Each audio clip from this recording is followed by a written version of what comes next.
Hey, and good afternoon. I'm Angela Brown with Savvy Cleaner, and I am here today with Michael Del Prete, and we are here to have a conversation with you about wholesaling real estate. I know you're super excited, and so am I. I come to the real estate industry from the move in, move out cleaning side of the business.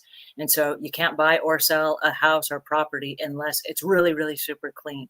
So I'm really excited about this, and I'm really excited about this particular show because we learn all different kinds of ins and outs about how we make the real estate business even better than what everything that we've learned so far. So today, Michael is going to share with us some really interesting stuff that very few people know about investing in real estate. Now, he comes with us with a really long track record of success with the AZREIA company, and it's an organization. They're in Phoenix, Arizona. And I'm super excited because I got lots of questions about wholesaling and how we can get creative in our time spent in real estate. So please help me welcome Michael Del Prete. How are you today? Wonderful. Thanks for having me. Really appreciate it and excited to be here.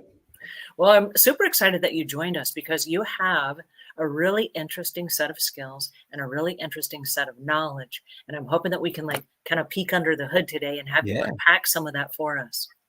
let's do it. All right. So first, tell me how you got in real estate. How did I get in real estate? Well, I was working 50 hours a week and getting paid for 40 at Verizon Wireless. Uh, this was in '09, right? So, it was just, when you're working in a cubicle, you're getting tracked on every minute you spend in your day. You have that feeling inside. It's like, I deserve better. I want better. So that was the driving factor to say, be curious and to see what's out there.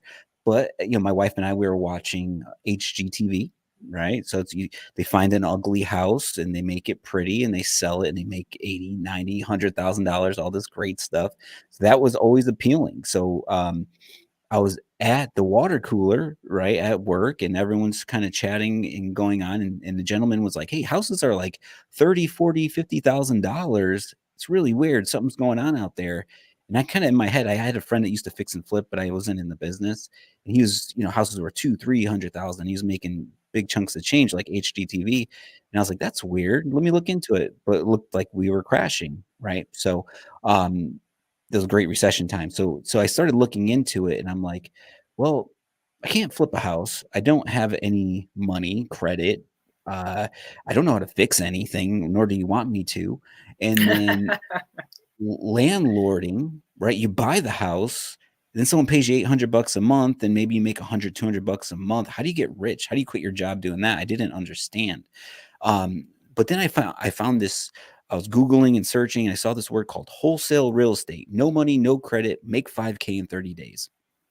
Well, that's just what I need. So I got very interested and searched everything about it. So that kind of got me at my track into the wholesale or real estate investing world. Okay, so you found an ad on Google and it said no money down, you can get started, like anybody can do this. So tell me, Correct. what is wholesaling real estate? What did you find when you started doing that research? All right. Well, wholesaling, first off, wholesaling real estate is you find a property and you get so you find someone that wants to sell their property at a discount. So it's a whole other story. You might be like, who's going to sell their house at 50 cents on the dollar? It's the American dream. You're out of your mind. Well, unfortunately, things happen in life. There's problems in life that are beyond our control. Some people just make a bunch of bad decisions or just inherit a home they just don't want in another state, Mhm. for example. So there's these scenarios that happen where someone doesn't want the house. So as a wholesaler, you identify that situation and you get it under contract, a legal binding contract at a certain price. So let's say it's for round numbers, it's a $200,000 house fixed up and pretty. So we would offer 100,000 because the house is burnt or flooded or just in major neglect, right? And a Mhm. family can't live in there. So we get it for 100,000 under contract. Then we know fix and flippers and landlords who like these ugly houses and turn them pretty. Then we would say, if we would run our numbers and say, hey, I'll sell this house to you for $110,000. Mm. That 110 still is a good deal to that landlord or flipper. They're like, "That's a smoking deal. I'd love to buy that." So we would assign the interest in our contract to the end buyer for 10,000. So then we go to title company, everything goes through a title company. The fix and flipper brings 110 to the title company, 10 goes to the wholesaler, 100 goes to the family. So there's a lot more to it, but in simple terms, we're selling our interest in contracts. We're not buying a house. Interesting. So We're you're not not stuck with the property, and you're not stuck with the flipping and cleaning out the mold and all the stuff. correct. Exactly. We're the deal Interesting. finder. We find the problem house and we find the person that doesn't want the house. We cut a deal. And then, yes, we sell our interest in that property to the person that does want to take it over and do all the work. So then my question to you is, why would a flipper that's going to do all the work themselves anyway, why would they go to somebody like you? Why wouldn't they do the wholesale deals themselves? Correct. Okay, because they're fixing flippers. Right? Their job is to flip the house, right?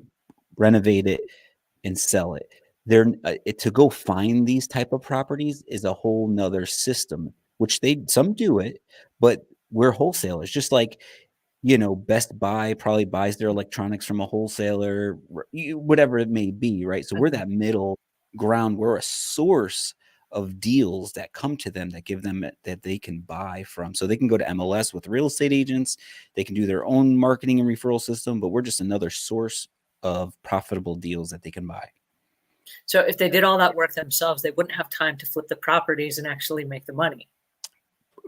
Everyone's different, correct? Yeah, marketing and sales is what wholesaling is about. So our days, direct mail, phone calls, any, social media, getting people to call us or us calling them and asking them if they would like to cut a deal, so to speak. So that's a whole nother division of your business. So if they have the resources to do it, they can, but most don't.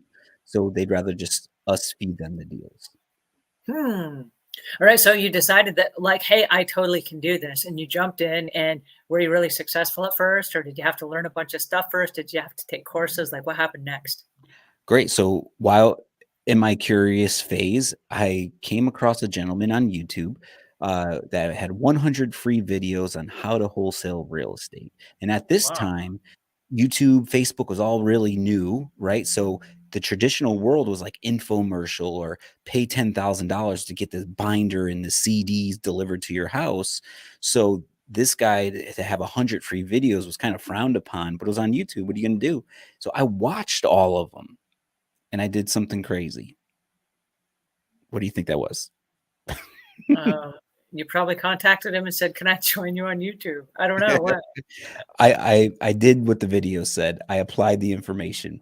Okay. So, applying the information led to me getting my first deal and making a $4,200 check in 45 days On your first deal. on my first deal. I didn't Oh even my gosh! Congratulations. Thank you. Yes, yes, a great story. Okay, But so now were you like really excited? And like, I totally can do this. I've got this all figured out now. I watched the 100 videos. oh, yeah, like, you're like, "Wow, one, you didn't even believe it was real," right? You're telling your friends and family, like, I watch these videos, I can go get a house under contract, and I could sell the contract, and I can make money." Yeah, right, who's gonna do right? Like, that's the hard part when you're new to these new business ideas, right? You gotta get the information from the people actually doing it, right? Mhm. So it is legit, obviously, and, I was excited, and I was like, "Hey, 4,200 in '09." It's like, "Hey, I gotta work like 2 months at Verizon to make this," right? So, Mhm.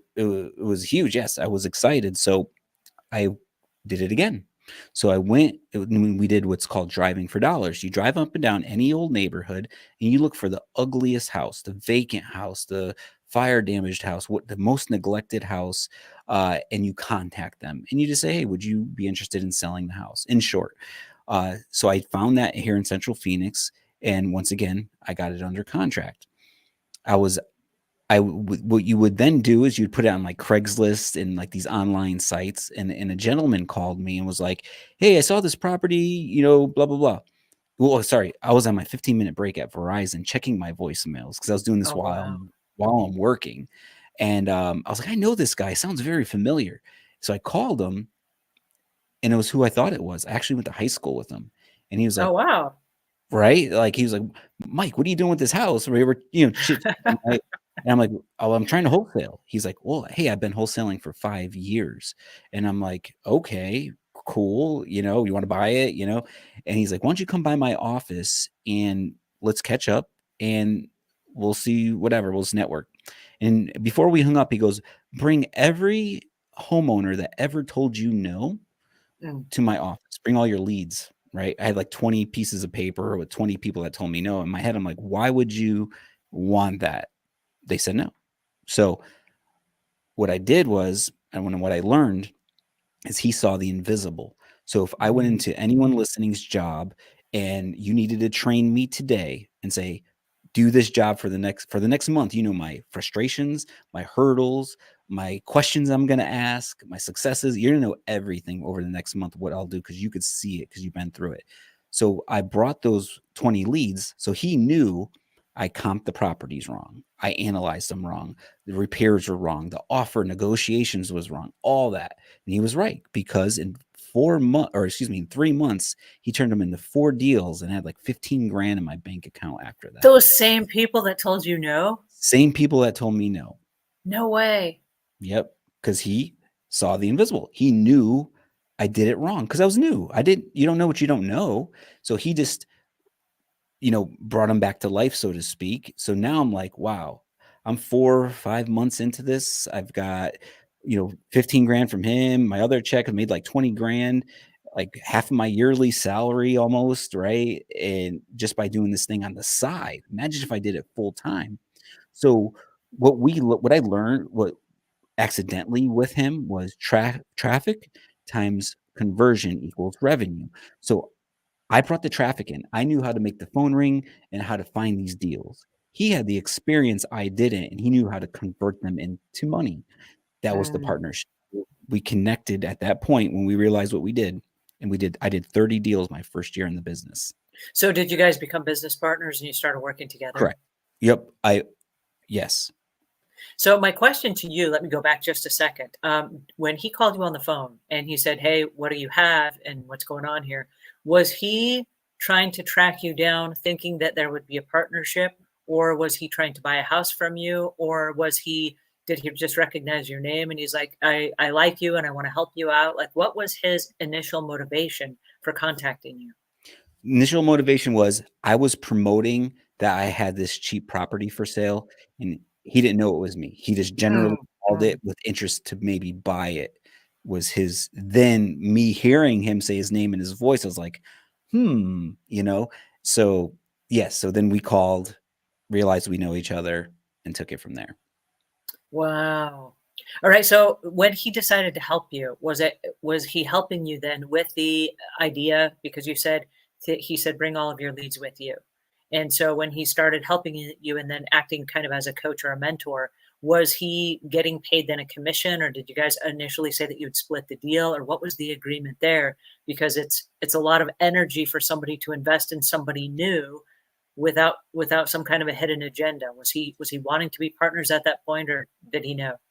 No, there was no talk of officially being a partner. It was, "Hey, you split the deal," right? Mm, okay. Br Because there's different ways you can get into this business. It's like either you pay a coach or mentor, you get the education and, or just straight online education or books or whatever it is, or you get, like, coaching, guidance through the deals, or it's like, "Hey, bring a deal to the table and I'll show you how to do it," you know? So we started there, and once we did those 4 deals, it was kinda like, "Hey, we worked well together, we made some money together. What if we did this took it serious?" That is truly a person that sees the invisible. He was Yeah. looking at this from every different angle that many realtors or business people don't even look to find not just the deal itself for the real estate, but also to find business partners and different coaching opportunities and whatever. This guy is really looking for the invisible. That is amazing. I love Yeah. that. It is. Yeah, and I think, I pinch myself every day because it's just like you can't be in the bleachers, right? You gotta be in the game swinging the bat to hit the ball. It's like if I wasn't trying this business. I wasn't out networking. I wasn't trying to drive for dollars and doing what those 100 videos showed me. I wouldn't. I feel like what's that quote? It's like the harder I work, the luckier I get, or something like that. Mhm, It's mhm. the same thing. It's like if I never put the initiative to go out there and do it, that would have never happened. I would probably still be trying to figure out the business or quit. So this business of wholesaling, this is lucrative to people that want to flip houses. And you also mentioned people that are landlords and people that do short-term rentals and things like that. Tell me about the audience that jumps on board with this and then wants to buy properties and either fix them up or turn them around and house hack or flip houses or do the Airbnb thing, or how does that work? So the audience, the buyers of our deals, is that what you mean? Yeah. Who's the Yeah, audience for the wholesaling properties?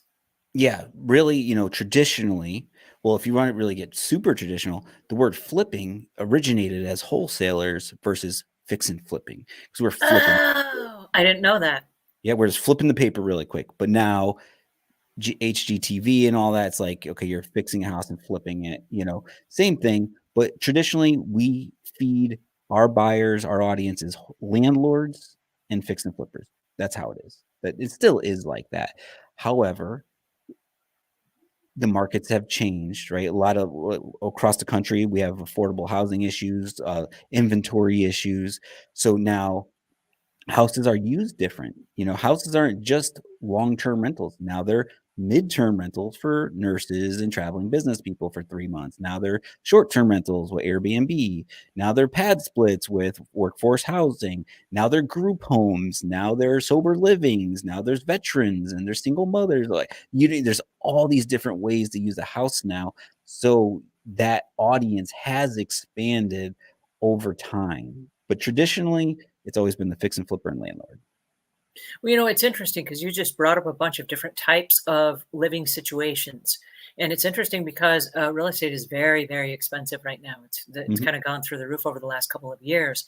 And with the interest rates having been high this last year, I know a lot of people are moving back in with mom and dad, and you've got a lot of people that are room sharing and they're 5 and 6 roommates in a house, and mhm. people just getting really creative with their living choices because there are not a lot of people that are like, "Oh, hey, I can just afford, the $700,000 for a house," or whatever whatever it ends up Yeah, being.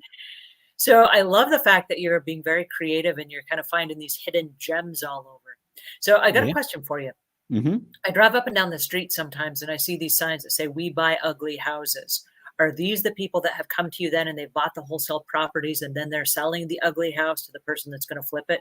Like, who is that? Or is that you? Is that you That is the buying that wholesaler. house? That That is is the us. wholesaler.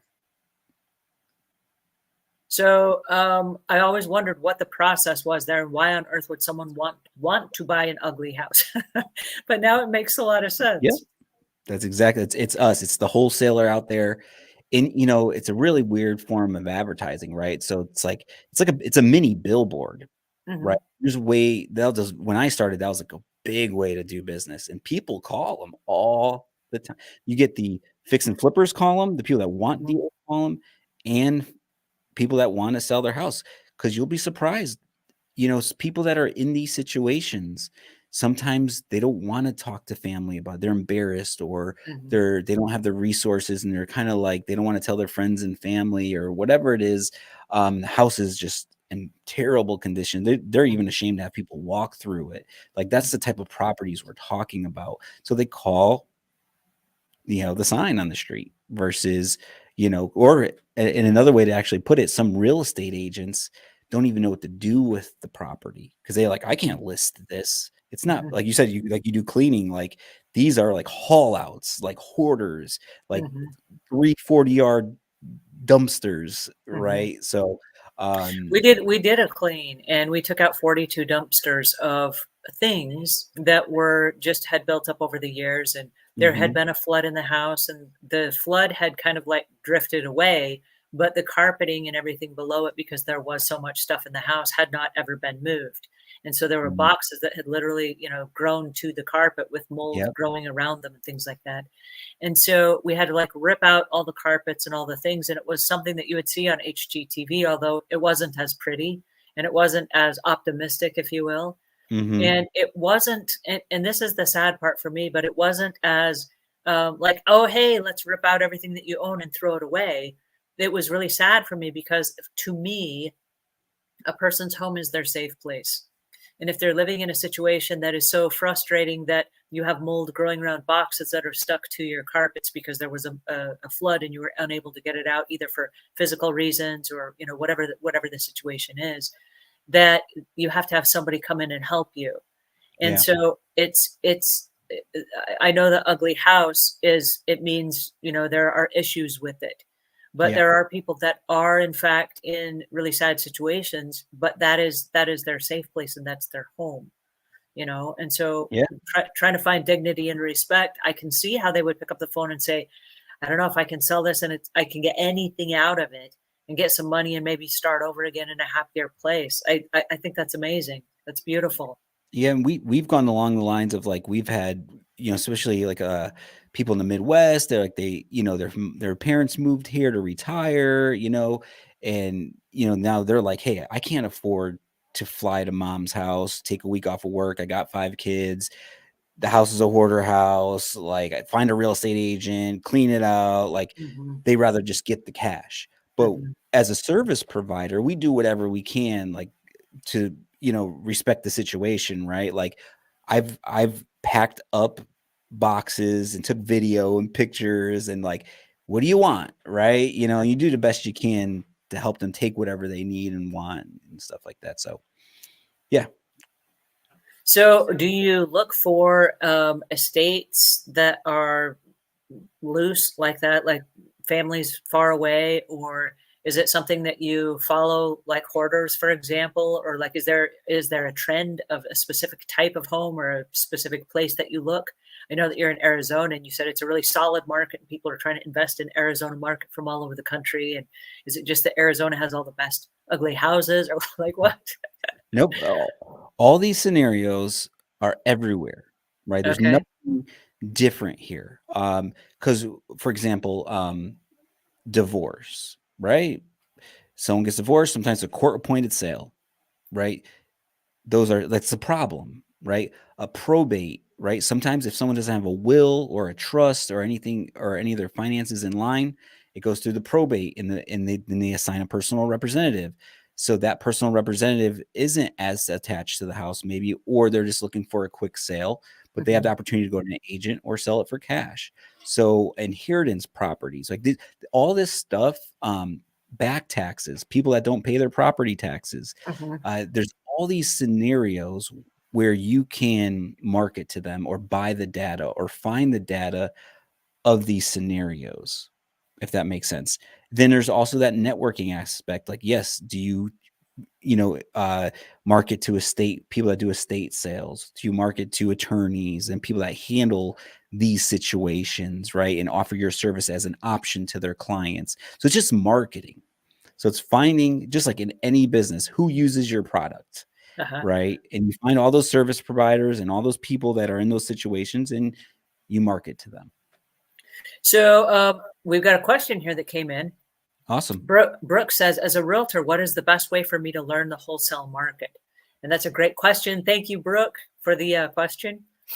Awesome. Yeah. So as a realtor, the best way to learn the wholesale market is going to like a local RIA. Like that's what we are, Real Estate Investing Association. If you go to nationalria.org, whatever city and state you're in, you can figure there's one in pretty much every state. You want to make sure they're licensed. But that's where all the investors are at, right? So you'll meet the wholesalers there.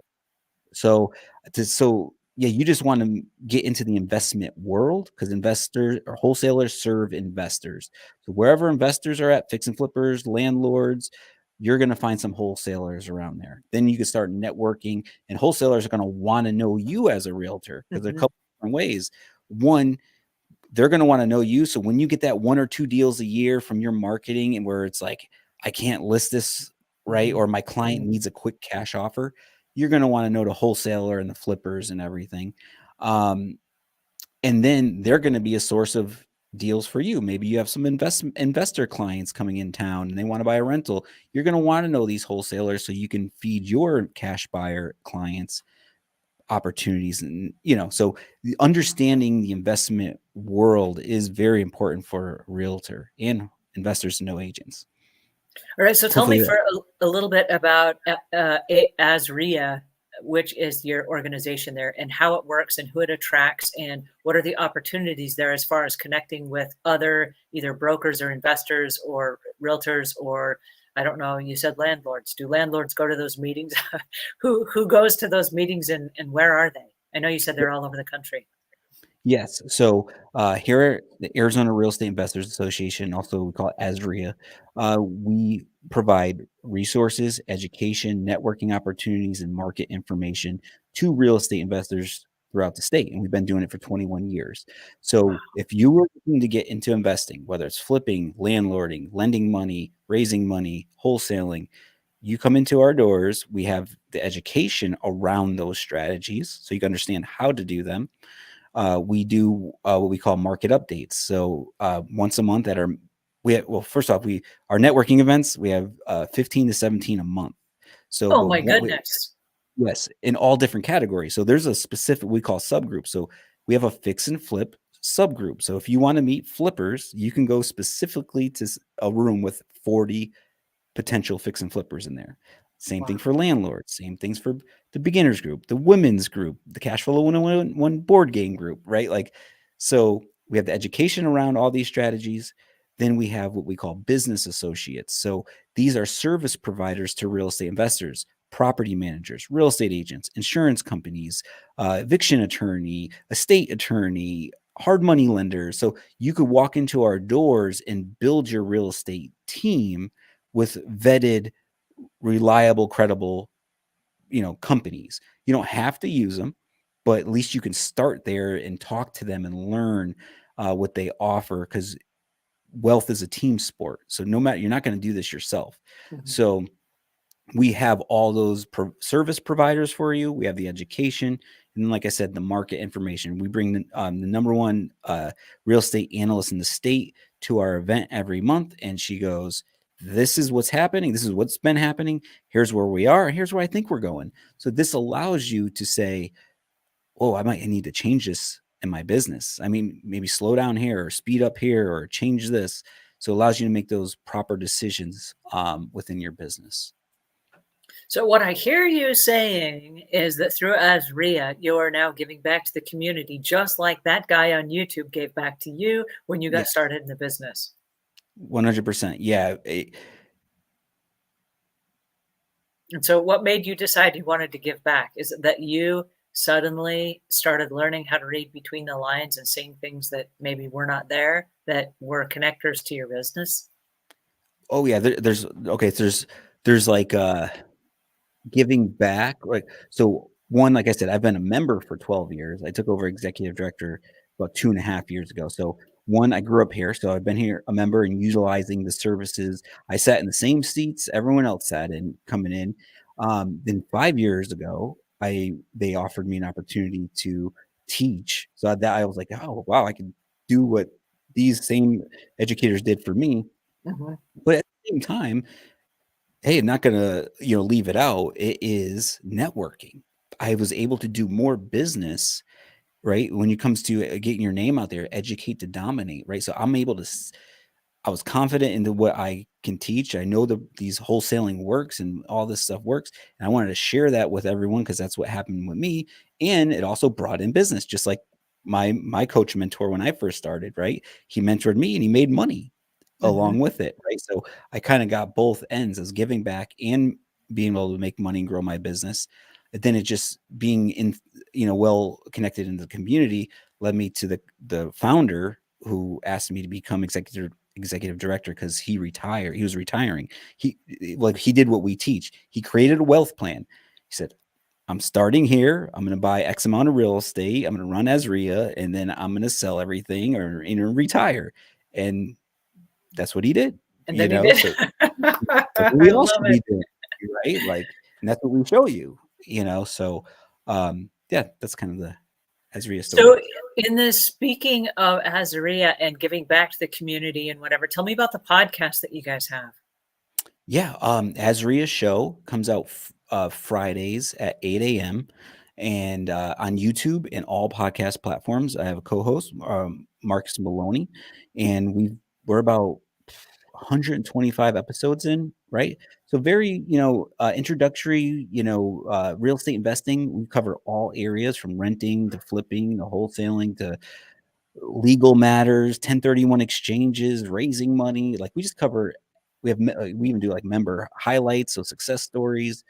So it's just all around real estate investing. You don't have to just be investing in Arizona to listen. The strategies are all the same. Just you might have different rules and laws in certain states, but real estate investing is pretty standard all across the country. So, yeah. Well, what I love about your process is you went to the expert who was on YouTube, you learned some information, and then you said, I think I can do this. And without listening to friends and family that are like, you're crazy, you went ahead Mhm. and you implemented what you learned and you partnered with other people that were also doing it. And you utilized the strategies that were available to you. And then you said, hey, wait a second, I know how to make this work. And so now I'm going to teach other people just like somebody taught me. And now you have the AZREIA that you're really dedicated to and you're sharing with us. You're a guest on other people's podcasts and you have your own podcast. And not only are you giving back to other people, but now you are the industry expert on the very topic that you were just curious about and said, I can do this. How cool is Yeah. that? Well, and then to throw one more thing, like a little highlight, just kind of like just say put it out there is last week. So another common thing, right? Some states are talking about making wholesaling illegal. So in Illinois, I think South Carolina, there's like 3 states that have it illegal, and it's not here in Arizona whatsoever. But there's some disclosures you need to make and let people know that you're wholesaling. But I had the opportunity to sit in the commissioner of the Arizona Department of Real Estate's office and discuss the future of wholesaling. So it's like that was like a highlight of my career to be in that position to speak on behalf of preserving the rights of real estate investors in our state. Was pretty cool, So Well, it's cool because there comes a time where you go from being the student to becoming the teacher to becoming the expert that then people go to when they need advice and counsel and they don't have the answers. They're like, who knows the most about this topic that we can bring in and get our questions answered? And I love so that you are that person. So yay. And speaking of yeah, questions, we have a new question that just came in. And it awesome. says, at what point the paperwork gets signed does the title, because you don't want it to get cut if you are not the contract holder? And you might understand this question better than I do. Okay. When JVing, at what point does the paperwork get signed? Does title because you want to get a cuff? And I didn't know if JVing, is that a typo or is that a term? I don't know that term. So what happens here is joint venturing in a way, right? Okay. And if the person asking the question chime in, if I'm not hitting it. So joint venturing meaning, so you understand, is I go to the homeowner and I now have the contract to buy the house, right? Okay. Now As the I'm wholesaler. as the wholesaler, and now Okay. I'm looking for the fix and flipper or landlord. However, your guest comes in and says, "Hey, Mike, I have a buyer that's interested." So what I would do is assign my interest to the person that asked the question. Oh, I would know them. They'll be in the community, right? And then they would assign their interest to their buyer, right? Then we take So it's all like the having one more person involved in the deal. exactly. That's all it Okay. is. We're joint venturing together at some level to make this deal connect. So I'm trying to wrap my head around the question. That's how it should work, right? Like, so you can. I'm trying to understand the question, but like I would assign my interest to the question asker, and then they would assign their interest to the buyer. Then we would take all that paperwork to the title company, and then they would follow the flow, right? So they would show the end buyer bringing in 110, 5K to one wholesaler, 5K to next wholesaler, $100,000 to homeowner. So it Um, sounds like two realtors coming in to do a real estate deal and they split the commission somehow in the middle. yeah, Something similar. Yeah. yep.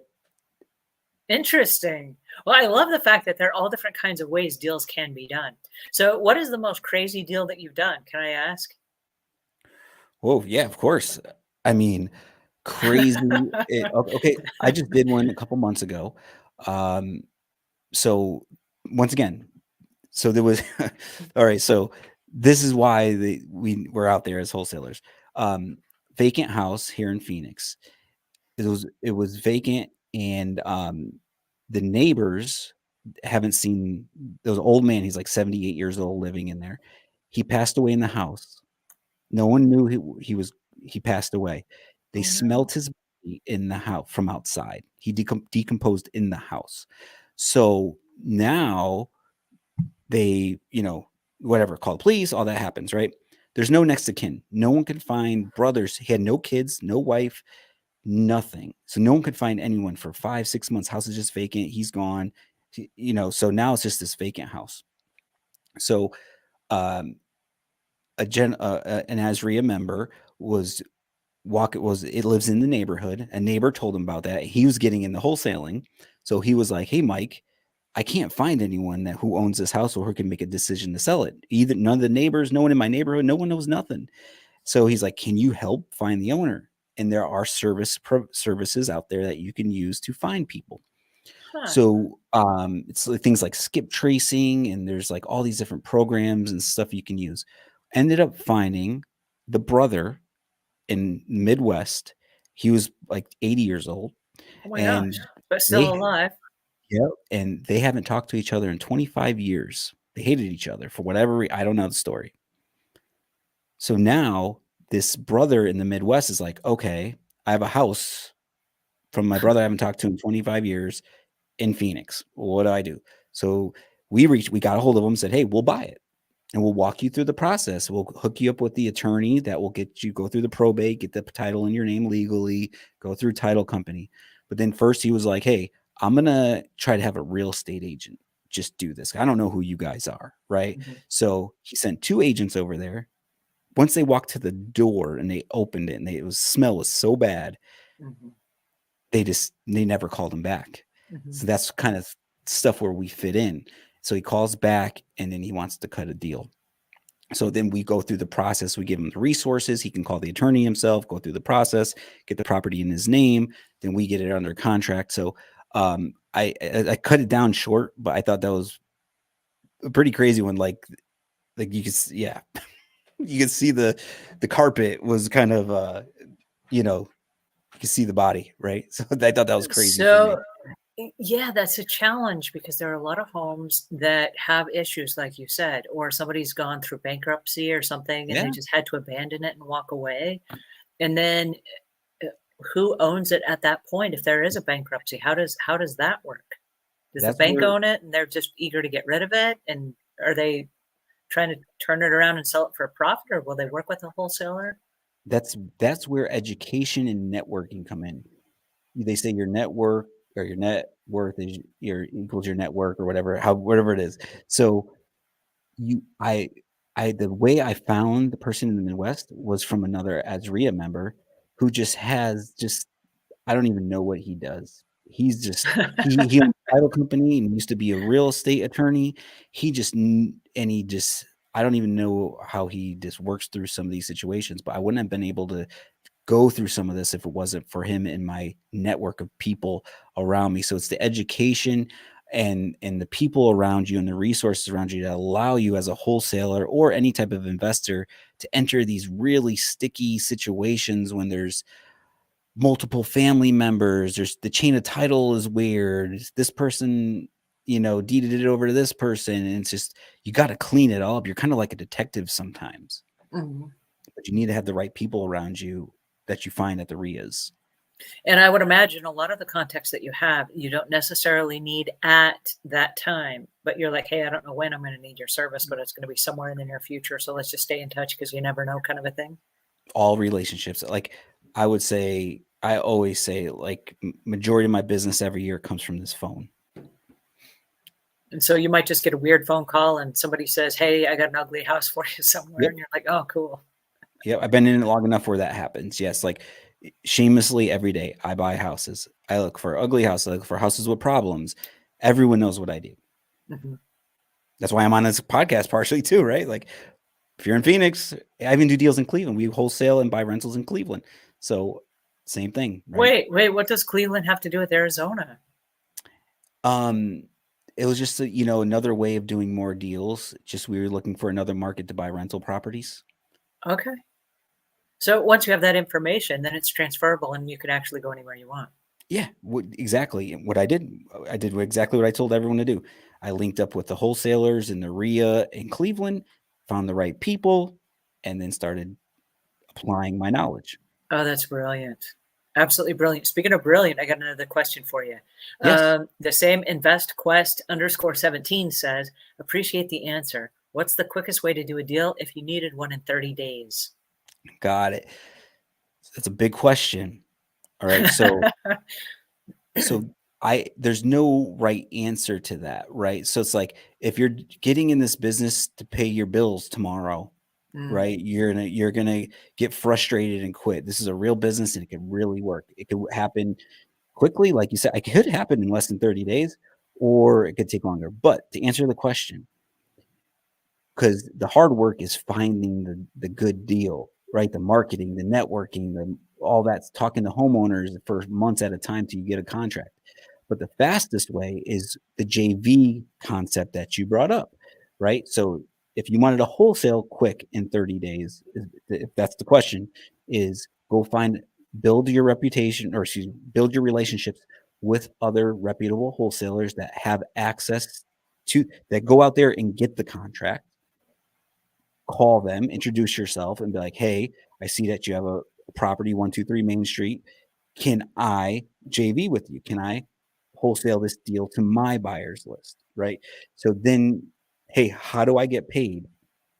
You know, are you gonna cut me in on your wholesale fee, or do I gotta add my fee on top?" So you gotta have mhm. 'cause if get it on paper, whatever it is, but introduce yourself. I always thought that's the proper way. Meet the wholesaler, ask them if you can sell their contract. Then you go out, get the address, get the pictures, get the way you get paid, the price, and go out to the go network or go find those cash buyers. So that's going to be the fastest way because finding the deal is the toughest and longest part. So if someone already has the deal, just go find the buyer because you just got to, they're everywhere, right? Then we Well, can go and over ways. like your partnership with your buddy that you went to high school with, it sounds like the two of you had two slightly different sets of skills that worked really well together. Yep. And it sounds like there are opportunities where if you are either the detective and you go out and you find the houses, it would make sense for you to partner with somebody that has the marketing ability and has the buyers and somebody with the investments where they can go ahead and they can buy those properties and either sell them then or flip them or turn them into something beautiful. Yeah. So if the person that asked the question, go out there, where are fix and flippers? There, I don't, it doesn't just have to be the RIA. Go to meetup.com, go to Facebook groups, just find 3, 5, 10 real people, not just someone there's a lot of gift the gab people out there, just Hollywood talk, but go find someone that's actually flipping a house and that's has a project you can go look at, or you're driving through neighborhoods, you see a big dumpster in the front yard, go talk to that person that owns the house, right? Like, and say, "What do you want to buy?" I like to say we're like waiters and waitresses. You're gonna go out to the flippers and landlords that are really doing it and say, "What do you want?" And then go to all the wholesalers and see who has it. So how do you know when you've stumbled on a good property and how do you decide that you might pass on a property? So, in as a wholesaler, if my main group of people are fix and flippers, I got to put myself in the shoes of a fix and flipper or landlord. So I have to understand how they what's a good deal to them, Mhm. which you need to do as a wholesaler. So I got to say, all right, so this house is worth 200,000, and if so after all the bells and whistles, that's all pretty, HGTV, it'll sell at 200,000. Then you got to work backwards. So you just got to know how to run the numbers. You need to put yourself in the shoes of that end buyer that you're going to sell. So how do as obviously as a wholesaler, every flipper has different resources, right? Someone might do 10 houses a month and have all the paint and all the supplies, the whole crew, where then sometimes you got mom and pop that does one house a year. They might pay a little different, but you got to have that general idea. So how much will it sell for? Minus agent commissions and costs, renovations, profit, then minus my wholesale fee. What's that number? Right. Mhm. So that's the number I make the offer to the homeowner at. If they say no, you move on because because remember, that person I'm making the offer to is in most likely a troubled situation. Mhm, And the way I do business, I won't waste their time. If they're not going to take my number where I know a buyer will take it on, mhm, I won't do it, because otherwise I'm throwing spaghetti against the wall. They think I'm mhm. buying the house. And I know my odds are 30% chance of even selling it. You're just wasting your time trying to sell a And bad there's deal, yeah. right? And you're wasting their time. So do people do that? Yes, unfortunately. But yeah, that's how I know. I know if it's a good deal based on whoever I'm serving these deals to. Does that mean you have to also know what the renovation costs are for your market? Yes, So you 100%. have to look at a property and you have to be able to know what it needs in order to fix it up, in order to make it beautiful, as you say, and you gotta know what it's gonna cost to do that? Correct. And you do that by comping the property, right? So if you go to MLS, you comp the property, and you're noticing like every house that sells is fully renovated, Mm, stainless steel, new flooring, new cabinets, blah blah. Then that's what you gotta budget in your when you're evaluating the deal. But sometimes there's neighborhoods where it's just like, hey, the family's moving out, they took care of the house, they're just so you could potentially say, hey, I don't really, the investors might not really have to do a full-on remodel. So you can adjust your analysis, and you're able to understand these numbers by, once again, when you're working with that fix and flipper and you're serving them deals, they're going to tell you what it costs to renovate a house, mhm. And I right? think that would be a real education, Yeah. because I know that when, as a homeowner, when we have renovations done, they'll say, "Oh, it will be this price," and then, like, we always go way over budget. It's never the price that they gave us. And so how do you budget for the renovations when that's not the case at all? And I'm guessing there's also an allowance for that. They probably say, "We're gonna allot 100,000 for renovations," or something, and it might be 120 or 150 or something, and then they figure it out on their end. But I can see that you would have to know a lot about your market in order to even be able to come up with those numbers. And I guess that comes with education and research and, like you said, being a detective. Yep, being networking, research, and you do your best general analysis, right? Like if y and you get better at it, right? And you may run it by some other wholesalers or your friend or people that are in the business and get, advice. But like if you put the deal out there and you do your best you can, and then the offers are coming in 10, 20 grand lower, you learn and you start saying, "Why are you offering me $10,000-$20,000 lower?" And they'll go, "You're not taking this in consideration, Mike." And then you start learning, right? And you're not Mhm, get that it's that type of stuff you can't get in a podcast or a book or whatever. It's like being in the game and taking action, you'll get that insight. mhm, Or if it flies off the rack, you did it right. Or mhm. if you left too much money on the table. Well, and that's true also in the cleaning Yeah, business. I know that there are yeah. a lot of people that will hire cleaners and they say, "Oh, the job will take this amount of time and you can do this. Go." But every job is slightly different. You go into a house and there will be, 100 little picture frames on top of a vanity or a Mhm. bureau or something, and you're like, "Whoa, wait a second, this is not the same as an empty bureau or vanity that has one trinket on it?" So There there you go. are things that you don't expect that you have to account for. I love that. We do have another question, and this is also from InvestQuest_17. And they said, and thanks for the question, by the way. How do you deal with sellers saying, "Oh, you're the 100th person that called," or they're trying to leverage your offer, like, "What's your pitch? Appreciate the value of this live." Awesome. And that's One 3 things in there in that one question. So thank you very much. We appreciate you being here as well. Yes. Um, okay, so yes, you're the 100% person that call me. It's very common there, especially when you're cold calling. It's very common. Everyone does it. That you just have to. That's where the sales skills comes in, and being approachable, likable, being able to change the conversation. Right. If the person that says, "Yeah, I got to call 100 times," they're most likely not wanting to sell anyways. Mhm, Right, so can you convert that conversation into a longer conversation and create some dialogue there and find out if they truly wanna sell or not? That's the first way you gotta approach it, but most likely the answer is next, right? That's a mhm, strategy too. It's like, "Yeah, I am the 100th. Do you wanna sell your house?" Like, "No, I have no interest. Everyone keeps calling me." You don't waste your time. Just right. keep going, right? So what was the next part of the question? 100th time, oh, they would leverage your offer. That's a tough one, right? Like and then there's 2 different ways it can go.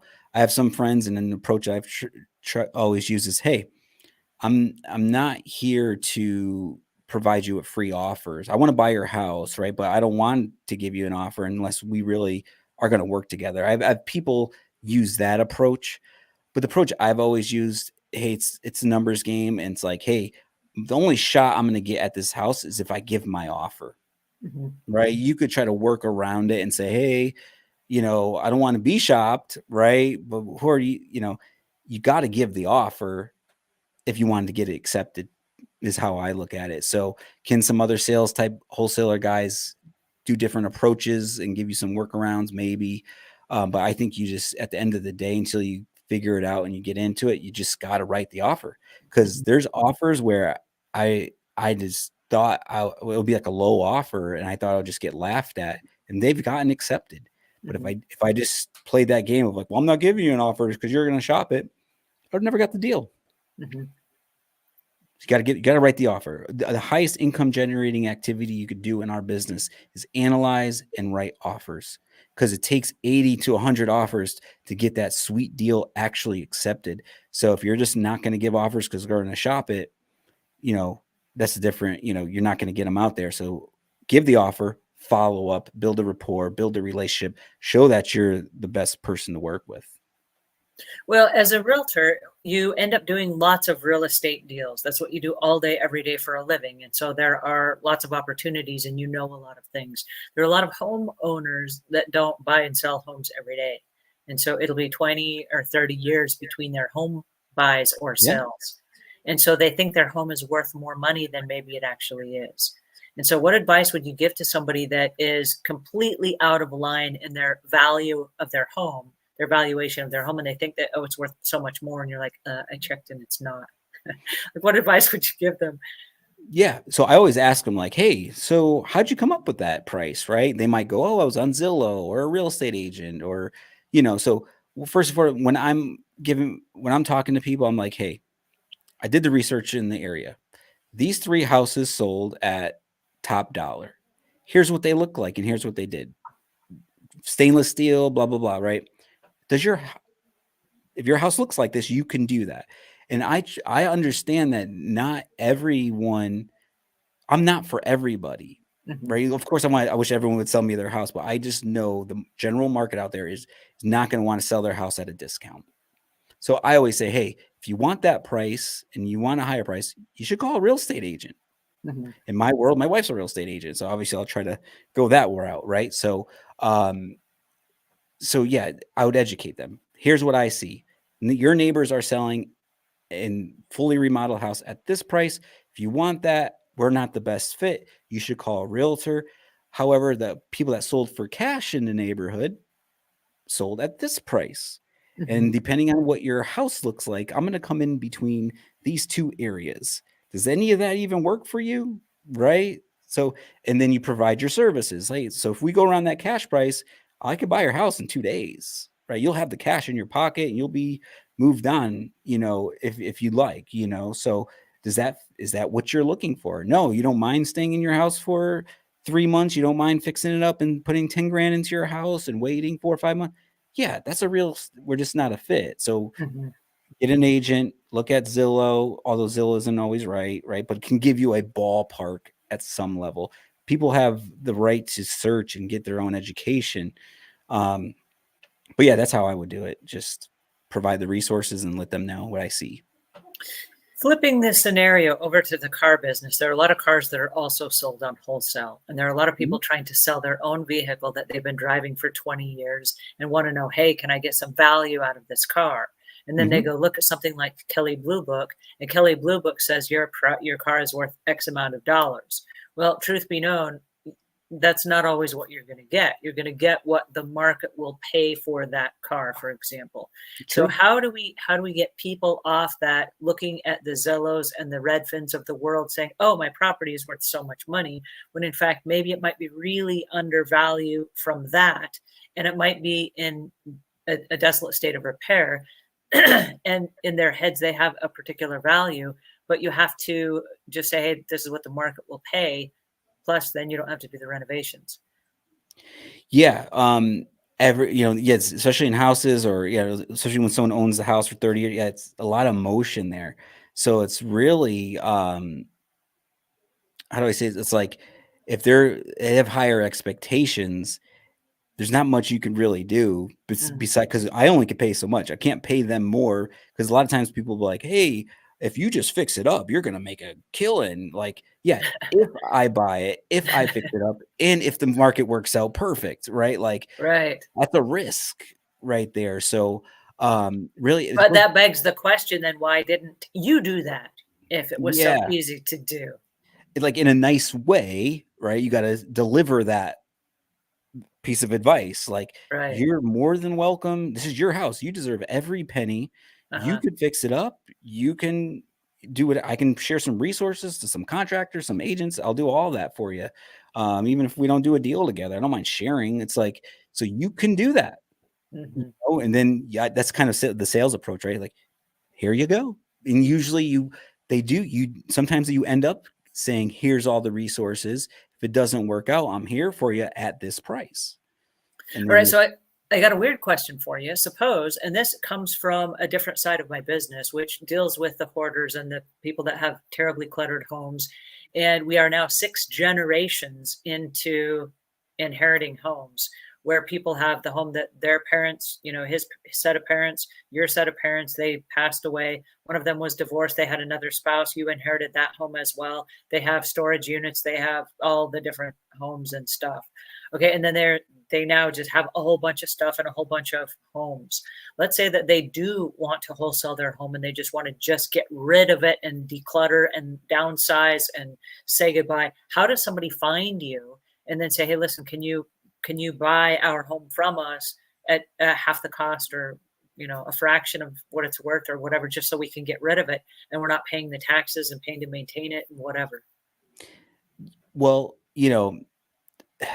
when you go to your local I always just say that, right? Because that's where the reputable, resourceful people are. So you'll get a quality home buyer there, right? Uh-huh. But there's millions of people out there, right? So if you had someone that you're just like, hey, I got this headache property and I just want cash for it, you could go to Google and go sell my house fast, Phoenix, right?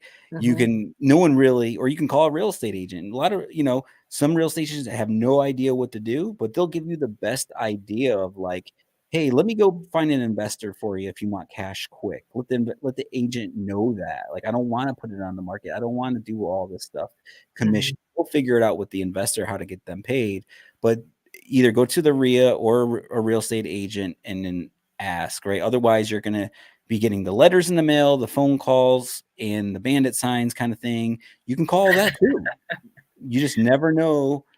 But if you're looking for a more resourceful, I would say start at the real estate investing associations. So if you were brand new, starting today, and you had a choice of going to AZREIA or YouTube or listening to your podcast or whatever, if you're just getting started in wholesaling today, what is the best approach to take? Or is it all the things I just mentioned? It's all of the above. Like, I don't, the really knowledge is power, but applied knowledge is true power. So it's like one, yes, you want to make sure you got a reliable source of information, right? So I don't care if they're online gurus, YouTube, RIAs, just go to someone that has a good reputation and has good information. Start there, right? And then you got to start I still learn to this day. I still have coaches, mentors. So start learning it, start applying it, get a coach. I hate that, like, you got to pay for it sometimes. It is, you want to be around the people doing it. Mhm. Find out what they're doing, what you're doing, and provide value. And I know that's kind of cliche value. Bring them a deal, pay them for their time. It's not pick your brain for a cup of coffee. That's a good start and all, but like, bring a deal to the table or pay them if you want to expedite it. Otherwise, the more money you have, the faster it could happen. The less money, it's sweat equity. So watch the YouTube videos, read the books, listen to the podcast. It's all free. Start applying it.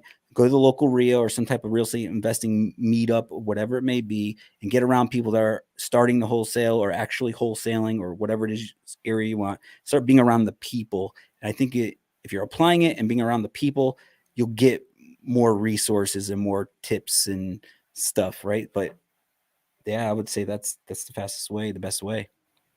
Michael, this has been an amazing hour with you. All the Yeah. different questions and answers and the just enlightening us on this whole entire new way of buying and selling real estate. This is absolutely fascinating, and I cannot thank you enough for joining me here today. Wow. Thanks for having me. Appreciate it. Tell our listeners where they can go to find you. Yeah, we're AZREIA, AZREIA.org. So that's our organization. Go to our website, check out our events, check out our education. We're on all social media platforms, YouTube, subscribe, just AZREIA, AZREIA. And me, I'm my main personally at Michael Del Prete on Instagram. So just look up AZREIA or Michael Del Prete and I'll be out there. Thank you so much. This was so awesome, and I really appreciate your time. Thank you. Thank you.